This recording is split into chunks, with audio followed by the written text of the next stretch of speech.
Hello and welcome to another episode of the Soul Sovereignty and Sexuality Podcast with myself, Jessica Falcon, International Soul Embodiment Guide. And essentially, that means that I help you to embody the God, Goddess within you, to reclaim your sovereignty so that you experience ecstatic freedom. And I am recording from a cafe in Delphi, otherwise known as Delphi in Greece, which is a sacred site where the ancient oracles would give prophecy. I hope it's not too noisy in the background. I don't have good Wi-Fi where I'm staying in my apartment. So I'm here at a cafe to give you this podcast this week. I will be in Europe for the next several weeks reporting on this ancient wisdom so that you can receive and access this ancient wisdom and apply it to your modern day life. That's one of my passions because the ancients understood divine wisdom and they worked with the elements, they worked with the land to access this wisdom in a way that we can still do today. Unfortunately, we've become very disconnected from the earth, from the wisdom that is inherent in our physicality, in our body, because our body is energy, and we can connect to the energy of our divinity, the energy of our soul, and the divinity within the earth, within the elements as well, to come into greater levels of power. And I hope that this episode will be a little touch into some of that wisdom here. So I want to talk about Delphi in particular and why I'm here. The main reason that I came on this 6-week spiritual pilgrimage to Europe is to access the wisdom from these sites where the goddess was worshipped and revered. And Delphi in particular is known for the oracles who would give prophecy. They would be able to connect with the earth, the water, and receive prophetic visions of the future. And history shows that people from all over the world would come. They would make a pilgrimage here to Delphi. They would either go by land from Athens, or they would arrive by sea at the ancient port of Kira, and then they would make the 8-mile trek up to Delphi, purify themselves on the Castalian Spring, and then hike up what's called the Sacred Way to the Temple of Apollo to receive this prophetic wisdom from the ancient oracles, who are renowned to be in the Temple of Apollo with laurel leaves. And I was able to access some local laurel leaves here, and you can put them in your mouth and suck a little bit of the flavor from them. Can't eat them, but you can take some of that, which may have had the capacity to bring them into different states. And they would sit on a tripod historically, which is a 3-legged stool, and be near the omphalos. And the omphalos is this conical shaped stone that was known to be the navel of the world. Now, one of the myths, so this is later, much later in time, said that Zeus, the god Zeus, would threw a stone which created the omphalos, and then 2 eagles flew out of it. But regardless of what the origin of this stone is, it has existed at various times in various temples in Delphi. They have reproductions of it in the museums here, but they don't have the original omphalos. And there would be a net thrown over this omphalos, and so it would create this kind of crisscross shape. And this represented the navel of the earth, the navel of Gaia, the earth mother goddess, coming up, because the myth is that, or the theory rather, is that in this particular point of earth, there was an opening. And some posit that there were these vapors that came up that allowed the oracles to go into like a woozy, hallucinogenic almost state. And then they would make these sounds and utterances that the temple priest would then translate into the prophecy that others would receive. There's one story that prior to the Temple of Apollo being constructed, and I'll give dates in a moment, the original oracle or Sibyl would stand at a rock that had fallen, and that was the original kind of omphalos, that was the original place where they would give prophecy, and prophesied the fall of Troy. Many other writings and myths refer to the oracles giving prophecy that later turned out to be true. They would use and receive this divine wisdom and use it to direct the course of their life. Now, we all know, or hope we all know, that when somebody gives you a prophecy, for example, somebody says to you in a, let's say, a tarot reading, an astrology reading, a psychic reading, the future, which is basically what the oracles would give you. They would give you a vision of the future. Your choice in each moment can affect whether or not that comes true, right? So we are not bound. We have free will. We are not bound by that. And that may happen, but we have free will and we can choose differently. We can make different choices so that may or may not happen. And at the same time, there also is this theory that there is a certain destiny, a certain fate that we have. If you're familiar with astrology, you could call that your north node, right? This, what your soul is leading you into, what your soul is guiding you into this lifetime. And essentially, that is not necessarily like, this just has to happen. It's more like what your soul wants you to experience, okay? And again, we have choice about whether or not we actually fulfill that mission or fulfill that vision. That is our choice as a soul, what to do. And it's based on the choices that we make. And that's why it is important to always align with your soul truth and then act from that place, not your mind, because your mind's idea of what you should be experiencing is very different than, say, your soul desire for your life in this particular lifetime. I believe we have many lifetimes. I know, for example, that I was an oracle. I was a priestess here in Delphi. And those visions and those experiences I began to have over the past couple of years is what led me here today to remember, to come here to remember my own soul gifts and to access this ancient wisdom. And so you might be led to certain places or locations as well that hold that memory for you so that you can begin to activate more of your own soul gifts and power.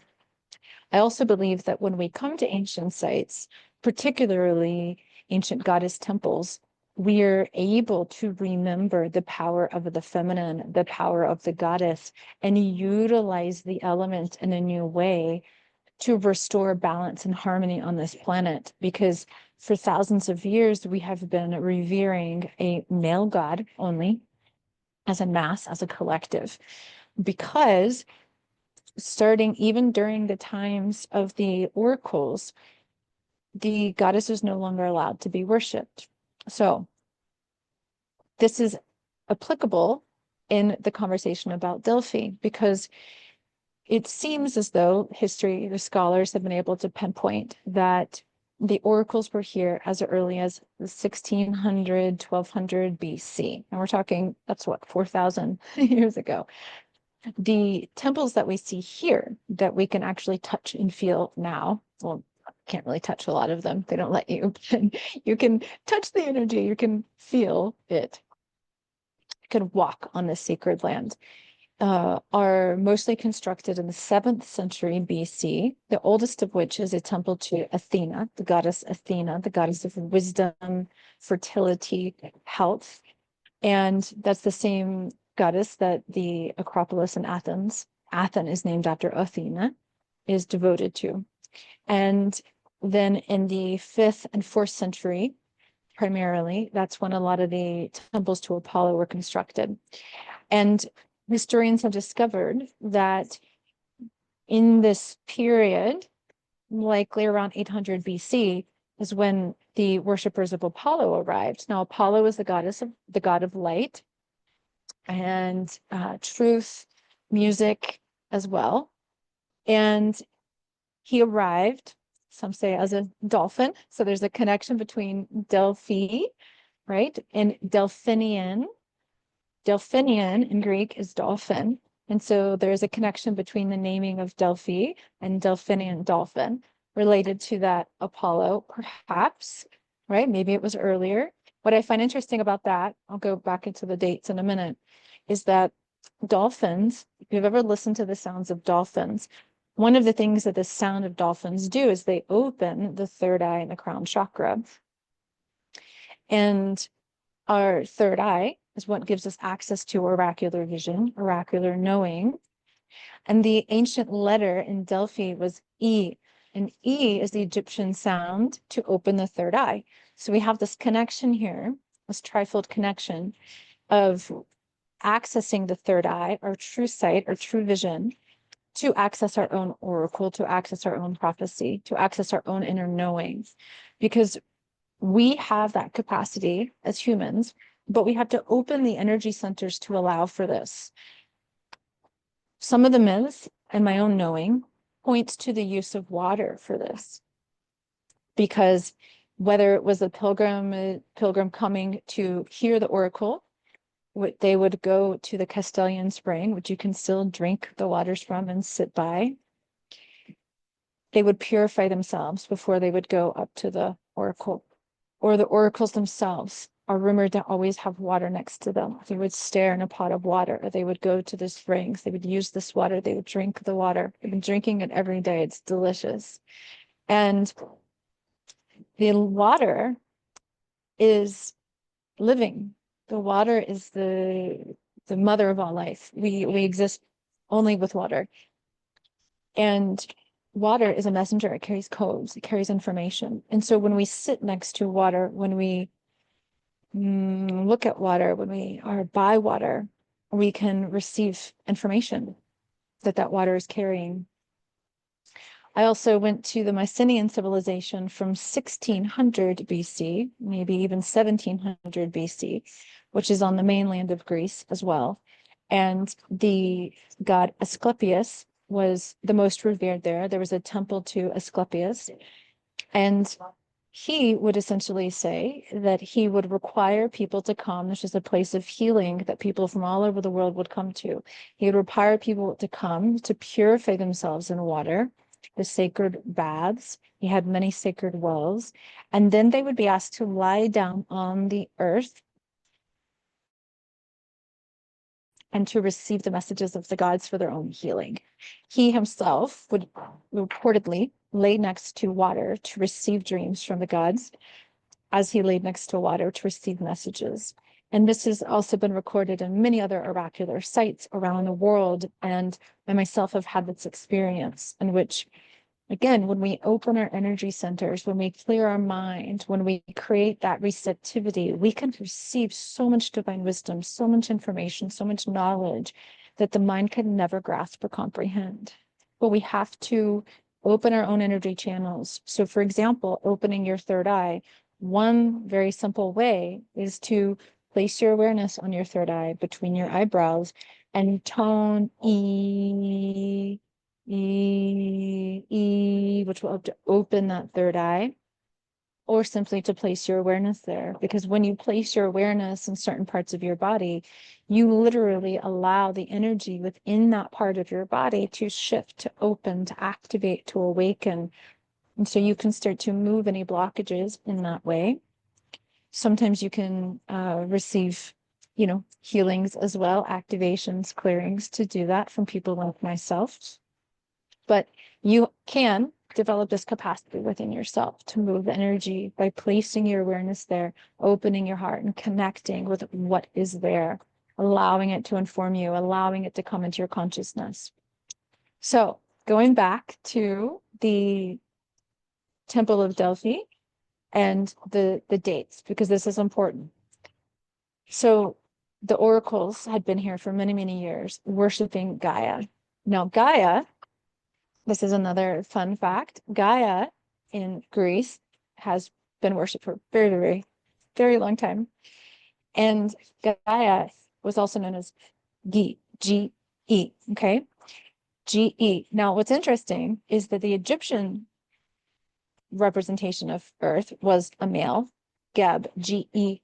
So I find it interesting that both Greece and Egypt used Ge, either Geb or Ge or Gae, I believe.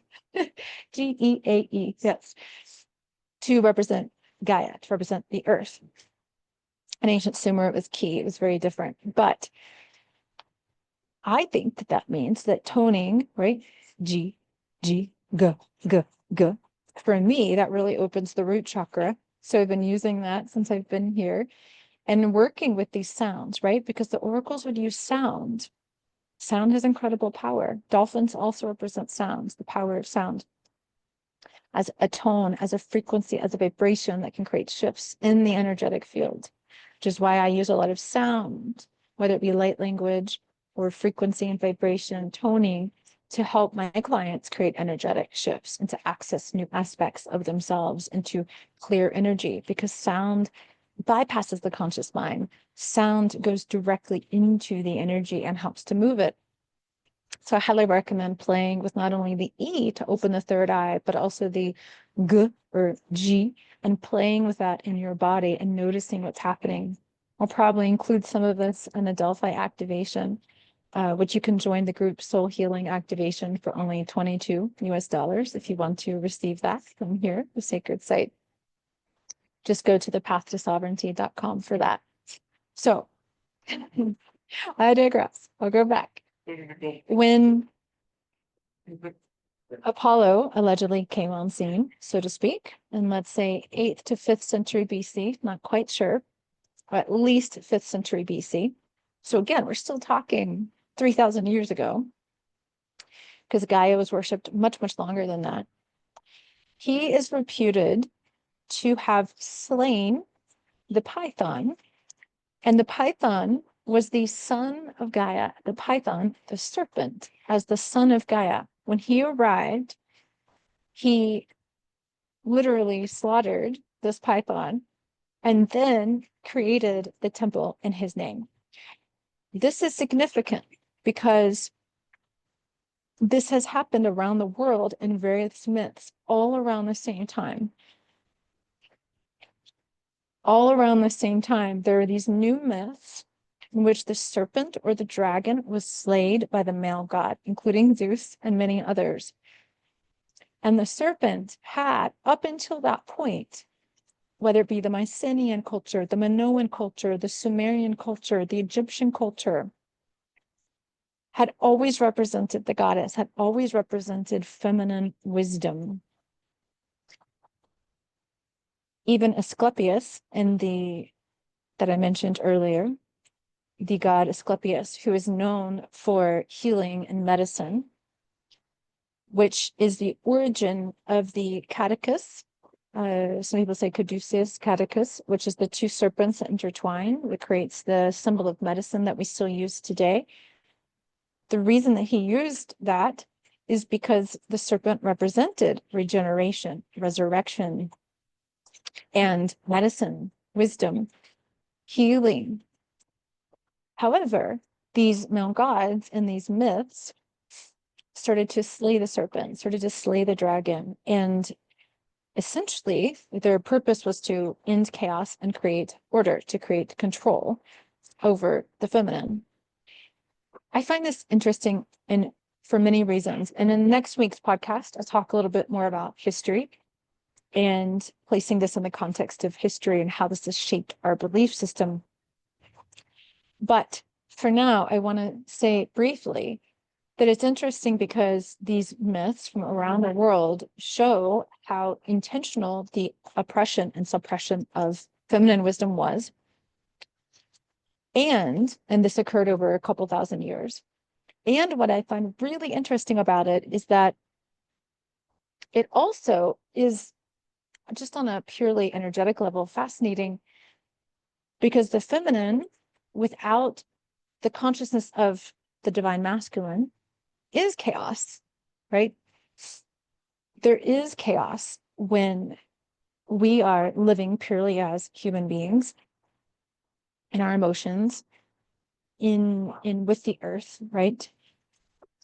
And we don't have the perception of our divinity linked in union with our human experience, then we do experience chaos. Then we are out of, quote, control. Then we are just subject to destruction, or we are just changing. We are not in balance. We are not in harmony. That's why I do soul embodiment work, because we want to bring the body and soul into union. And so it makes sense in some ways, right, that there would be this urge to bring the divine masculine, the God, the presence of our divinity, the consciousness of our divinity, which is beyond human form, into union with our human form, with our human experience, with our physicality, and create union. The only problem is that, as much as I would like to think that's what was happening, unfortunately, there wasn't union being had. It was domination, it was oppression over the feminine. And then we historically around the world have this new focus on God only up above, salvation after life versus the divine in life with life. We can merge it. And I believe that is what we're being asked to do now, which is why I think it's important that we access this wisdom and the energy, the power, the magic, the potency from these sacred sites to resurrect this ancient feminine wisdom and to bring this and our human reality into harmony, into union with our divinity, with our divine consciousness. We get to create sacred union so that we can embody our divinity, our own God, goddess nature here in form. So I know I'm talking a little bit fast today so that hopefully you don't have to hear the background noise in the cafe for too much longer. And I will put the links below in the show notes for the Path to Sovereignty if you want to access or join the Delphi Soul Healing Activation coming up. And you can go to the Instagram page at the Path to Sovereignty if you want to see pictures of a lot of these ancient temples and sacred sites of the Mycenaean culture, of Delphi, of the Epidaurus Theater, of the Acropolis in Athens, many other beautiful, powerful places. Just seeing the pictures, I want you to feel the aliveness and the energy pulsing from this so that you can partake in this spiritual journey with me. Okay, Jessica Falcon, The Path to Sovereignty, sending you so much love, and I'll see you next time.